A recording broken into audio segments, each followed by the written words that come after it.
हे राधा, हे करुणामयी, हे सर्वेश्वरी, हे प्राणेश्वरी, ऐसा कहकर के आप विलाप करते थे। लोग बाग सोचते कोई पागल है, ऐसे ही रो है।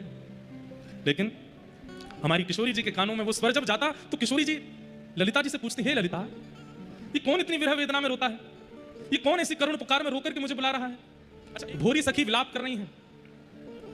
आज किशोरी जी से सहा नहीं गया और श्री राधा वल्लभ जी की सेवा के लिए जैसे ही गोस्वामी जी पहुंचे, तुरंत श्री जी ने गोसाई जी को आज्ञा की, बोले आज हमारी राजभोग को थाल आप लेकर के जमुना जी जाओ और जमुना जी में मेरे विरह में रुदन कर रहे हो एक मेरो परम रसिक है, परम रसिक सखी है, वाकु नाम है भोरी सखी, वाकु जाकर के मेरे राजभोग को थाल पधराई दियो। बंधुओं, ठाकुर जी का प्रसाद प्राप्त होना यह विशेष बात होती है, पर ठाकुर जी की आज्ञा से प्राप्त होना कितनी बड़ी बात है। ठाकुर जी स्वयं आज्ञा करें कि मेरा प्रसाद देते आओ। गोसाई जी तुरंत थाल लेकर के गए और महाराज संग में 2-4 सेवक लेके गए। ऐसा कौन है वृंदावन में जाके लिए श्री जी आज्ञा कर रही है कि मेरी राजभोग की थाल लेके जाओ। गोसाई जी जैसे ही पहुंचे तो आंखें सूज गई हैं, मुख से केवल स्वर निकल रहा है, हे श्यामा, हे प्राणेश्वरी, हे सर्वेश्वरी, हे किशोरी। गोसाई जी गए और जाकर के सामने बैठे, भोरी सखी। ये भोरी सखी नाम 2 ही लोगों को पता था, स्वयं भोलानाथ जी को और स्वप्न में दिखी एक दिन ललिता जी को, और किसी को भी नहीं पता था कि भोलानाथ जी का नाम भोरी सखी है। लेकिन गोसाई जी ने आकर के जब कहा भोरी सखी, तो भोलानाथ जी के नेत्र खुले, अपने आंसू पहुंचते हुए बोले, मेरो ये नाम आपको कौन ने बताया? ये और कोई को तो पता ना है। तो गोसाई जी बोले, कौन बता सके? तुम्हारे अलावा कौन को पता है?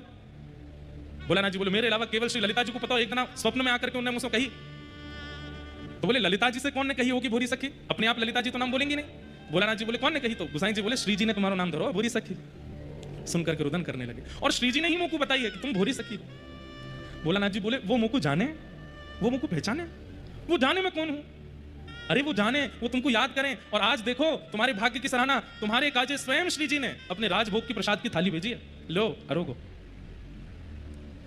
भोरी सखी जी ने जैसे ही राजभोग की थाली देखी, बंधुओं, मैं और आप होते तो हम तो मचल जाते, झूम उठते, हो सकता है आनंद में आकर के बेहोश भी हो जाते। लेकिन भोरी सखी राजभोग का थाल देख करके, प्रसाद का थाल देख करके मुंह फेर करके बैठ गई और कहने लगी, हे श्यामा जी, ये रोटी खवा करके और ये अपने प्रसाद को मुंह को पवा करके आप मुंह को कहां करना चाह रही हो, कहां से बहलाना चाह रही हो?